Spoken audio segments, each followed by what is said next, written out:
साइजरण आपका psychology class में हार्दिक स्वागत करता हूं। हम पढ़ रहे हैं व्यक्तित्व, और व्यक्तित्व में हमने व्यक्तित्व मापन की विधियों को पढ़ लिया है।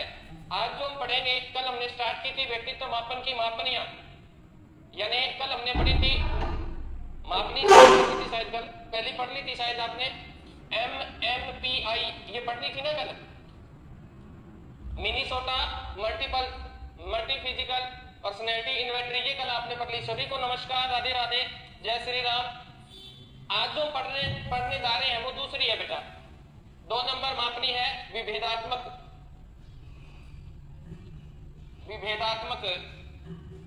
विधि कह दो, इसे मापनी कह दो।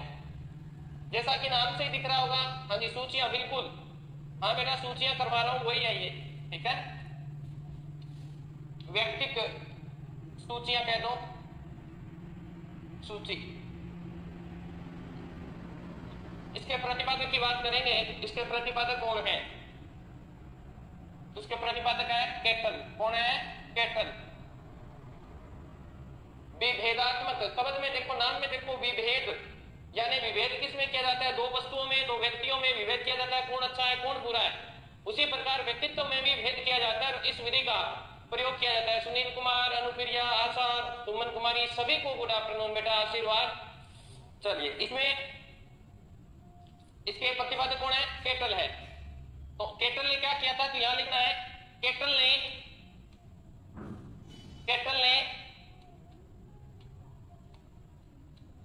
व्यक्तित्व मापने के लिए 16 PF पर्सनैलिटी फैक्टर, 16 PF पूरा नाम लिखना है, तो पर्सनैलिटी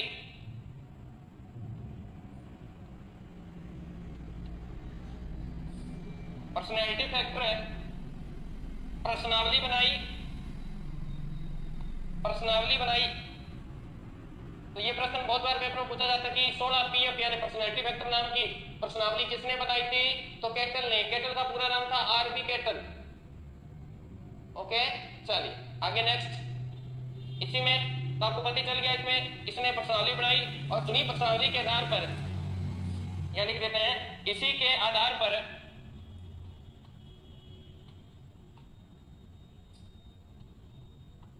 व्यक्ति का अध्ययन करे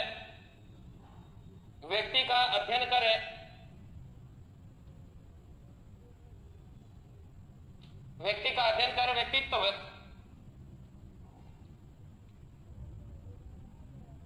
मापन किया जाता है। ठीक है बेटा, सभी को समझ में आ गई ना? लिख लिया सब? लिख लिया बेटा सभी ने? नेक्स्ट तीसरी सूची लिखे, कैलिफोर्निया पर्सनैलिटी इन्वेंटरी।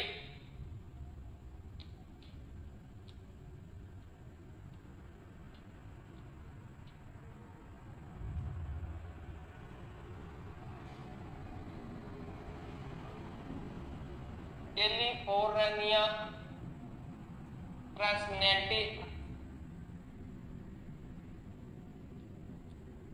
इन्वेंटरी, ठीक है। कैली सर मैंने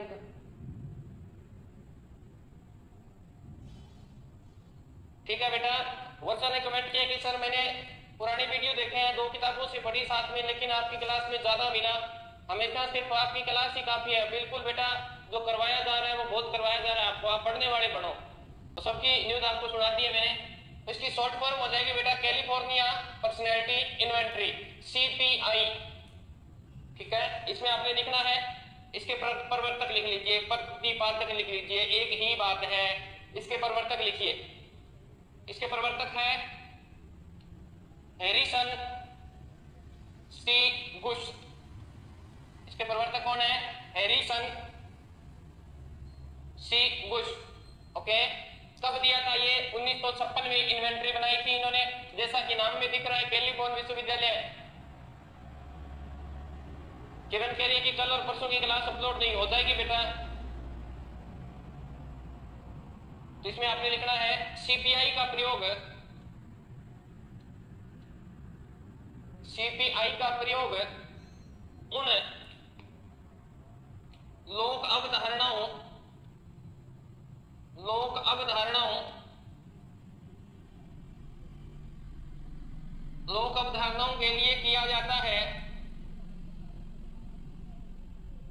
किया जाता है। लोक अवधारणाएं करते हैं कि जिनमें लोग मानते हैं कि ये ऐसा व्यक्ति है, ये ऐसा व्यक्ति है, ये बहुत अच्छा व्यक्ति है, उसके व्यक्तित्व का निर्धारण करते हैं। बिल्कुल नीतू चौधरी बिल्कुल अवेलेबल है बेटा, हाँ बिल्कुल अवेलेबल है। और बताइए, सीपीआई का प्रयोग उन लोग अवधारणाओं के लिए किया जाता है जो समाज में क्या है चल रही है। तो इसमें लिखना है जिनका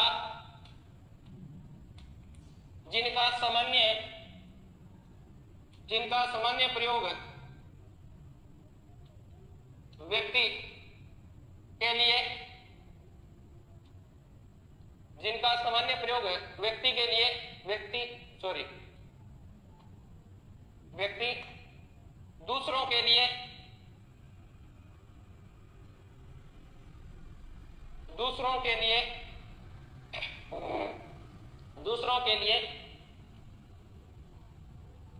व्यवहार का वर्णन करने में करता है। यानी आप कोई बात, जैसे आप मेरे बारे में किसी से पूछें और वो फिर किस तकिया कलाम से, किस वे से आपको बताता है,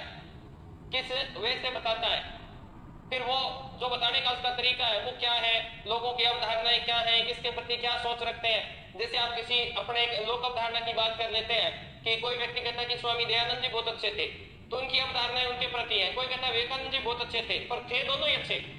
अब दोनों में कमियां निकालेंगे, कोई कमी बताएगा, कोई उसके फायदे बताएगा। बिल्कुल सानिया गोदारा के रेखी तकड़ा होके, बिल्कुल बेटा तकड़े हैं, बिल्कुल मिलेगी बेटा। और पूरी जानकारी आपको बता दी थी ना हमने, यहां से पूरा बताया गया आपको, यहां से आप देख सकते हैं। चलिए ये आपने लिख ली, तो आगे चलते हैं बेटा। लिख ली क्या सभी ने?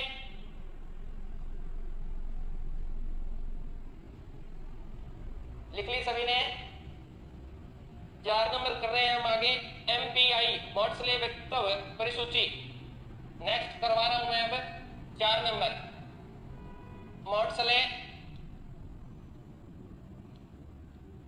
पर्सनैलिटी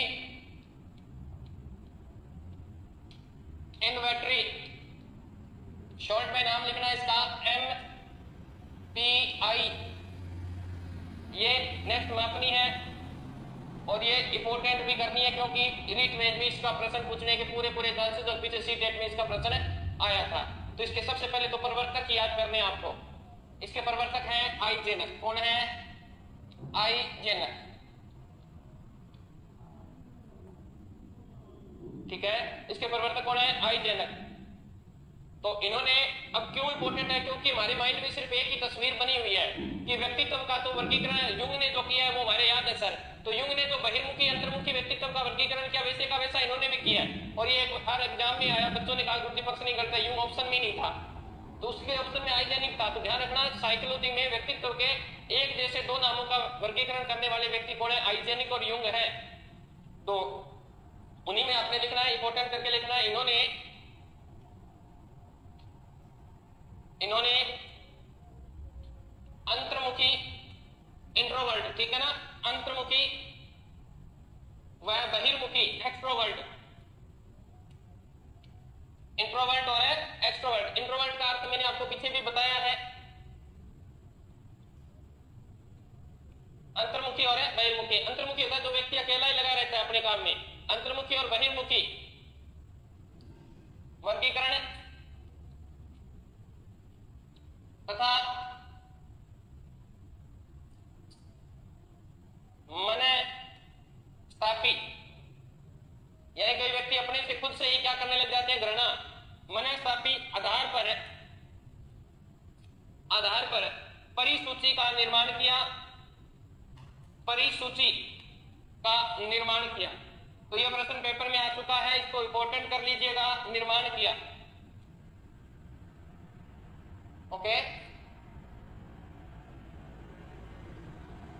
इसमें आपने लिखना है। अब उन्होंने तो कैटल ने तो बनाई थी 16 पीएफ, इन्होंने 32 पीएफ का अर्थ क्या था? Personality factor. 16 पीएफ का पूछेगा तो कैटल उत्तर देना है, अगर 32 का पूछे तो आपको उसका उत्तर हाइजेनिक करना है। 32 पीएफ पर्सनैलिटी फैक्टर, पीएफ का क्या है? Personality factor. इन्होंने 32 पीएफ पर्सनावली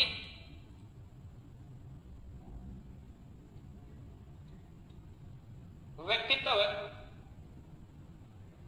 मापन के लिए बनाई,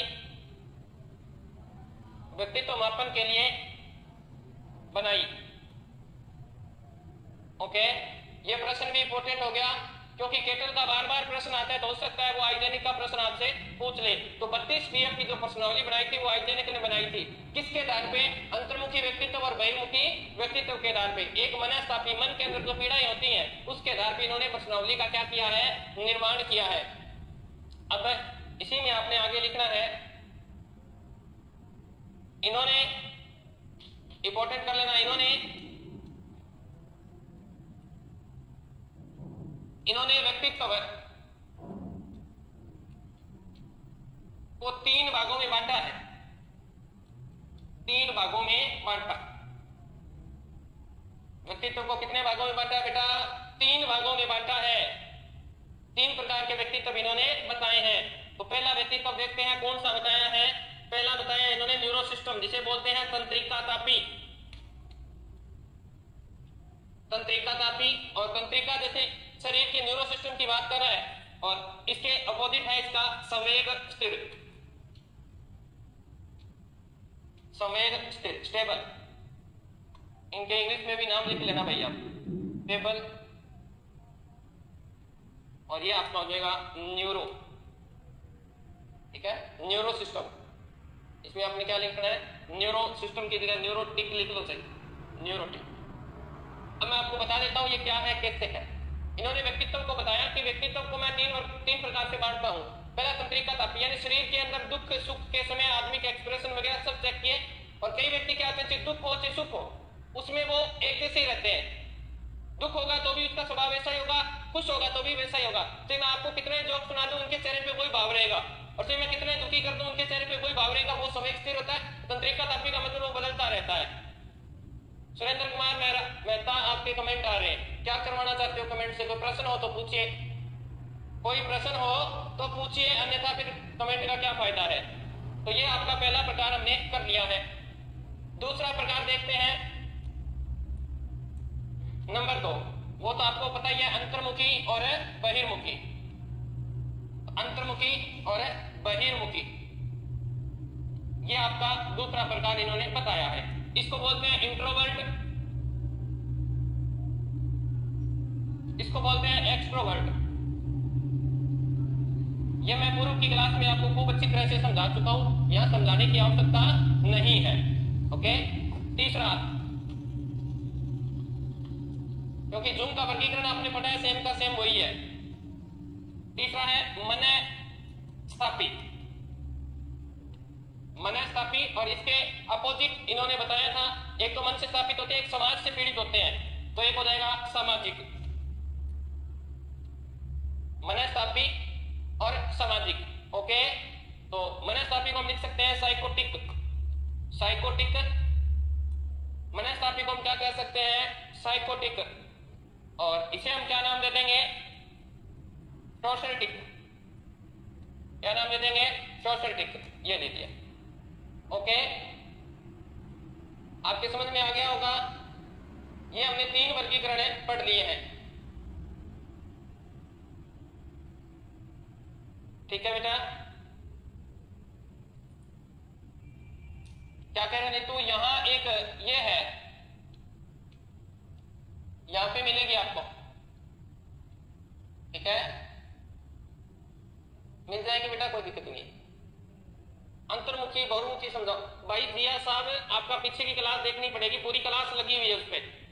ठीक है, पूरी क्लास लगी हुई है, वहां जाके देख लेना। ओके, अंतर्मुखी और बहिर्मुखी वहां कराया हुआ है, दोबारा नहीं करवाया जाएगा। अब आप तो आके नई बात बता रहे थे, लिख लिया क्या सभी ने ये? ओके,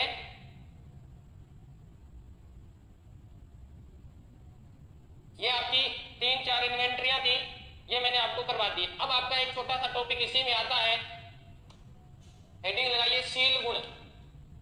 क्या नाम है? शील गुण, यानी व्यक्ति के अंदर जो ईमानदारी परोपकारता वो। शील गुण को एक नाम और देते हैं विशेषक उपागम, विशेषक उपागम।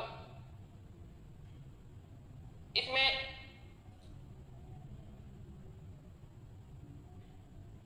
हाँ अपोजिट होता है बेटा एक दूसरे का। अच्छा ये आप यहाँ पूछ रहे हो क्या? यहाँ ये एक दूसरे के अपोजिट है। ये न्यूरो सिस्टम है तो इसका अपोजिट स्टेबल होगा। स्टेबल का अर्थ होता है जिसके समय स्थिर होते हैं, ये चंचल होता है।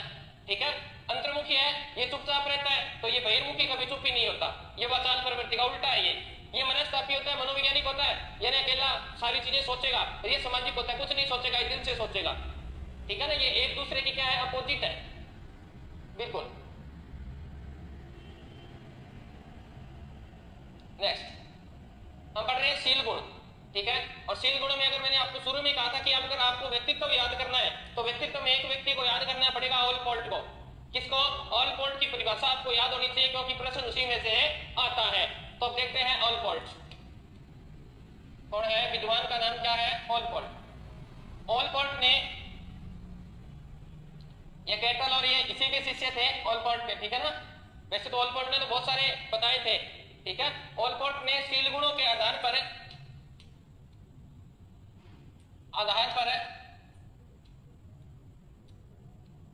व्यक्तित्व का वर्गीकरण किया, व्यक्तित्व का वर्गीकरण किया।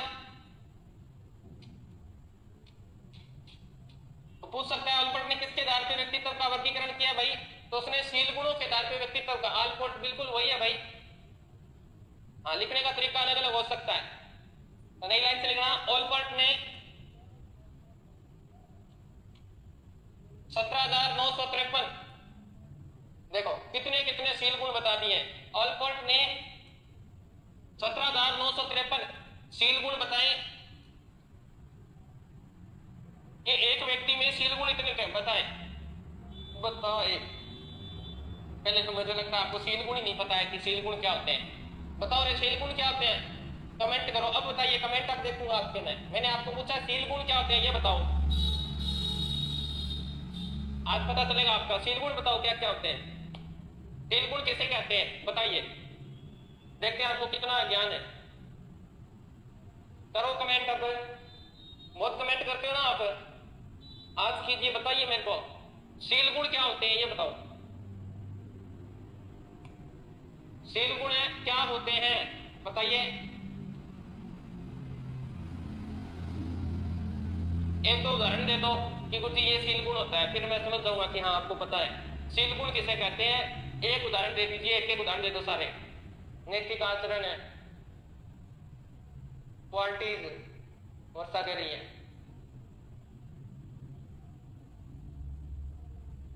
अच्छा गुण है परवीन।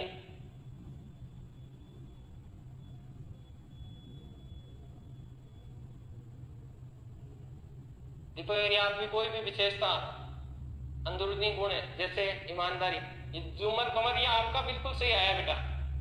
आदर्श ध्यान रखना, शील गुण का अर्थ है व्यक्ति की नैतिकता से जैसे ईमानदारी, दयालुता, बुद्धिमता, बेईमानी, ठीक है, परोपकारिता, ये सारी चीजें क्या है? ये सारी चीजें नैतिकता शील गुण है। ये आदमी के क्या है? शील गुण है। शाबाश, सभी को आशीर्वाद, खूब उन्नति करो बेटा। ओके, ये क्या कराएंगे? शील गुण। अब इन शील गुणों को शील गुण बताए तथा इन्हें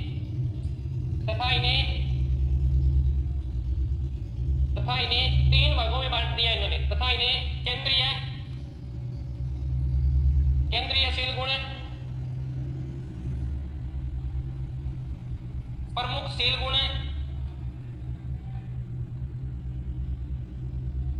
और गौण शील गुण।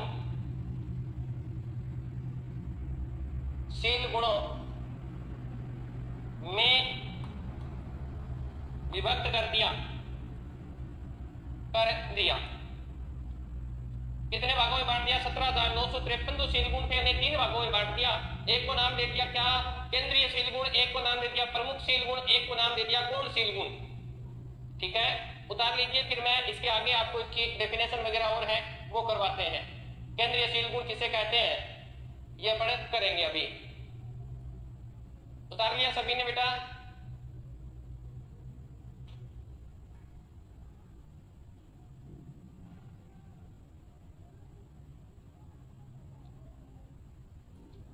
सर अब मैं आपको बता देता हूं कि केंद्रीय शील गुण कैसे होता है, यानी वह शील गुण जिसकी वजह से कोई आदमी फेमस हो जाए, केंद्रीय शील गुण। यानी उस शील गुण का अगर हम जिक्र करें तो उसका वो आइडल ही बन जाए।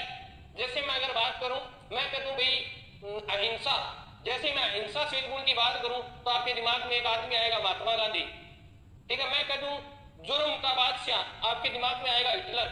मैं कह दूं करुण शील गुण, तो आपके दिमाग में आएगी मदर टेरेसा। तो यानी ये जो शील गुण है वो बोलते हैं केंद्रीय शील गुण। जिसकी वजह से कोई व्यक्ति फेमस हो जाए या किसी व्यक्ति की वजह से कोई शील गुण फेमस हो जाए, वो क्या कहलाएगा? वो केंद्रीय शील गुण कहलाएगा। तो हेडिंग लगा लीजिए केंद्रीय शील गुण। उसकी परिभाषा में लिखने हैं ऐसे शील गुण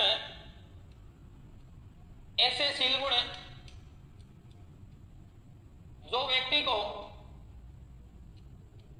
को विश्व विख्यात बना दे, जो व्यक्ति को विश्व विख्यात बना दे,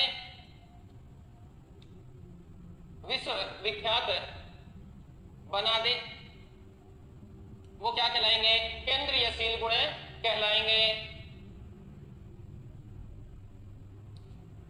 इनका या इनको कॉर्डिनल शील गुण भी कहा जाता है,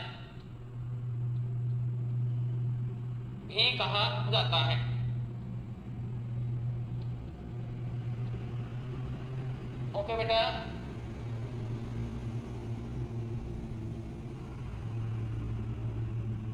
लिख लिया? अब एग्जाम्पल में लिख लीजिए। गांधी जी किस वजह से फेमस हुए थे? गांधी जी में अहिंसा, ये उनका केंद्रीय शील गुण था, कॉर्डिनल शील गुण था अहिंसा। अब अहिंसा बहुत सारे लोगों ने की, परंतु अहिंसा के लिए फेमस कौन हुए? गांधी जी हो गए, ठीक है ना।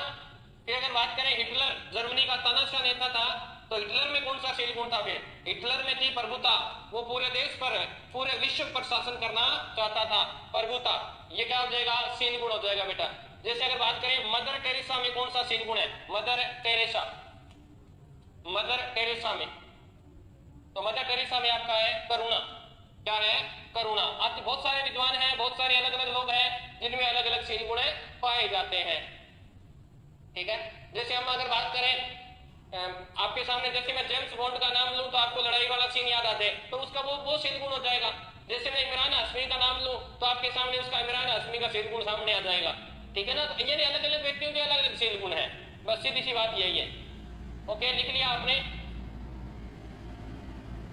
इसमें आपने लिखना है आगे शील गुणों में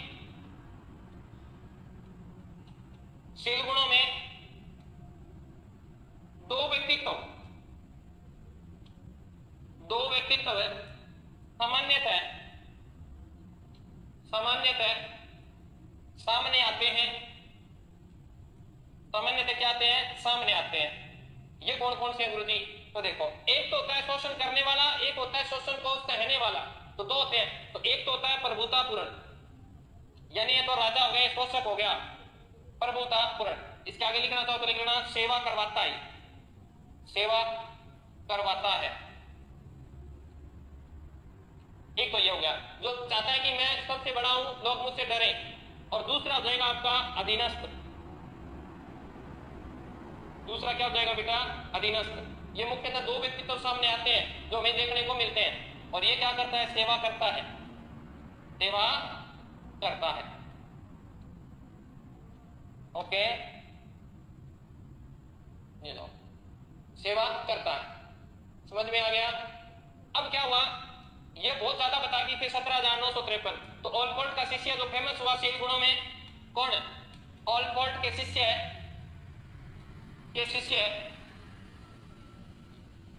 आर.बी. केटल।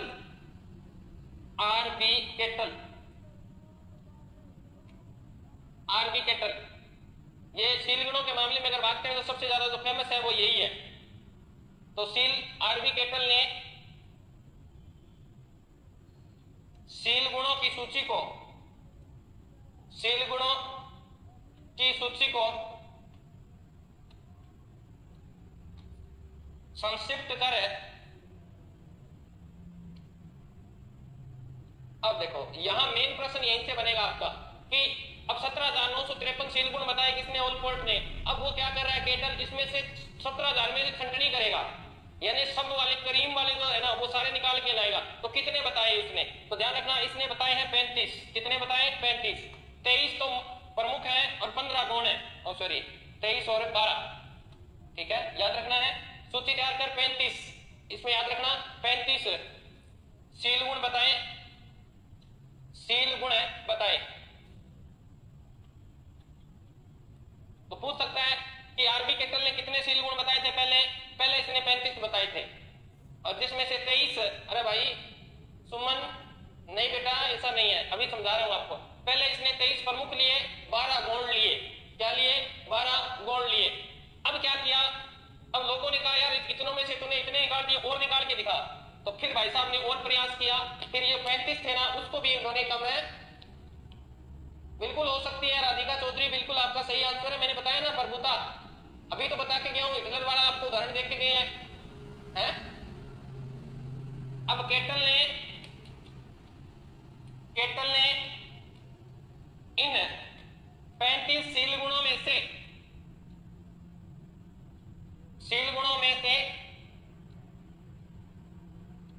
16 का चयन कर 16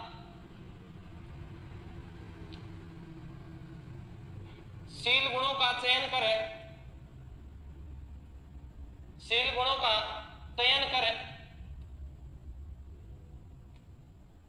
16 पीएफ पर्सनालिटी फैक्टर, पर्सनावली तैयार की, पर्सनावली तैयार की। अब मैंने यहां दो बातें करवाई आपको, दोनों बात आपको ध्यान रखनी है। जुमर कवर, अब देखो सुनो पहला बेटा, 17,953 में से कितने उठाए इन्होंने, 35 उठाए। 35 कौन कौन से उठा लिए, 23 तो मुख्य उठाए और 12 क्या उठा लिए, गौण उठा लिए, ठीक है। उसके बाद में कुल 35 को क्या कर दिया, 35 शील गुणों में से 16 शील गुणों को उठाया और उनकी एक पर्सनावली बना दी, जिसे नाम क्या दिया गया, 16 पीएफ। ये बात क्लियर करवाई है। तो किताब में दिया तो किताब में गलत थोड़ी दिया है, तो यहां लिखना है 16 पीएफ प्रश्नावली, 17 वर्ष से अधिक, 17 वर्ष से अधिक आयु वर्ग के समूह के लिए उपयोगी है। इसमें लड़का लड़की कुछ भी हो सकते हैं, समूह के लिए उपयोगी है, उपयोगी है। हाँ बेटा, अब बताओ किसी को इस टॉपिक 1753, राधिका कहां से पढ़ा बेटा, 17,953 है, पीछे देखो कहां करवाया था मैंने, ये रहा 17,953 है। चलिए सभी ने इस टॉपिक से किसी को कोई दिक्कत कोई परेशानी हो तो बता दीजिए। कल हमें नया बिंदु स्टार्ट करना है, बुद्धि, इंटेलिजेंस शुरू करेंगे कल, इंटेलिजेंस कल शुरू कर देंगे। आपकी बुद्धि जो टॉपिक आपका कल से स्टार्ट हो जाएगा, तो उससे पहले अगर आपको पीछे जितना भी करवाया है उससे संबंधित कोई भी दिक्कत है, कोई भी परेशानी है या कोई चीज समझ में नहीं आई है तो सोल्यूशन। सभी कह रहे हैं कि सर हमारे सभी टॉपिक क्लियर हो गए, वर्षा कह रही है, प्रवीण भी यही बात कह रहा है, किसी को कोई दिक्कत नहीं है किसी टॉपिक से। सुमन वर्मा कह रही है सर याद नहीं रहते क्या करूं, तो जब तक याद तब तक नहीं रहेंगे। नीतू ने भी कहा कि मुझे समझ में आ गया, शिल्पा ने भी कहा बिल्कुल समझ में आ गया, ठीक बढ़िया। अब याद न रहने का कारण क्या है, आप अभ्यास नहीं करते। अब जैसे मैंने आपको करवाया है, आपने लिखा है एक बार, अब आप इसको दोबारा पढ़ें। दोबारा पढ़ने का अर्थ है कि आप इस टॉपिक को जितना भी लिखवाया 10 मिनट दें उसको, 10 मिनट पूरा रिवीजन करें। आज जितना आपने सब चीजों को पढ़ा उन्हें रिवीजन करते रहे, बार बार पढ़ें, अभ्यास करें। करत करत अभ्यास के जड़मती होय सुजान, जब तक बार बार अभ्यास नहीं करोगे तब तक आपको समझ में नहीं आएगा। समझ में आई बात है? साइकोलॉजी पढ़ने का तरीका मैंने आपको बता दिया। सुबह उठते ही, जैसे ही उठो, उठते ही आपके हाथ में साइकोलॉजी की पुस्तक होनी चाहिए। दोपहर में साइकोलॉजी नहीं पढ़नी है, नींद से उठने के जस्ट बाद ही पढ़नी होती है साइकोलॉजी।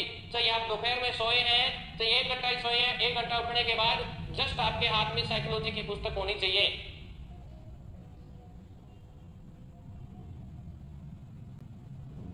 सुनील कुमार कह रहे हैं सर इतने न्यू टॉपिक करवा दो। अब तो कल ही हो पाएगा नया टॉपिक। तो जो बच्चे साइकोलॉजी को पढ़ते हैं तो डेली का 1 घंटा 1.5 घंटा, ज्यादा नहीं पढ़नी है साइकोलॉजी, घंटा 1.5 घंटा ही लगातार पढ़नी है। लगातार का अर्थ है 50-60 मिनट आप पढ़े साइकोलॉजी को। और कहते हैं याद नहीं होती तो बार बार पढ़ो। जब बार बार पढ़ोगे तब आपको ये महसूस होने लगेगा कि हाँ हमें याद होने लग गया। सर हम टॉपिक को पढ़ेंगे और हमें प्रॉब्लम आती है तो हम आपको बाद में पूछते हैं, बुक में कुछ अलग होता है, हमें पूछने पड़ता है। बिल्कुल बेटा पूछ सकते हो। बता दिया प्रदीप, सोल्यूशन बता दिया ना, समझ में आ गया? ओके बेटा, तो आज के लिए इतना ही। मिलते हैं कल। स्वस्थ रहें, मस्त रहें। जय राजस्थान, जय भारत।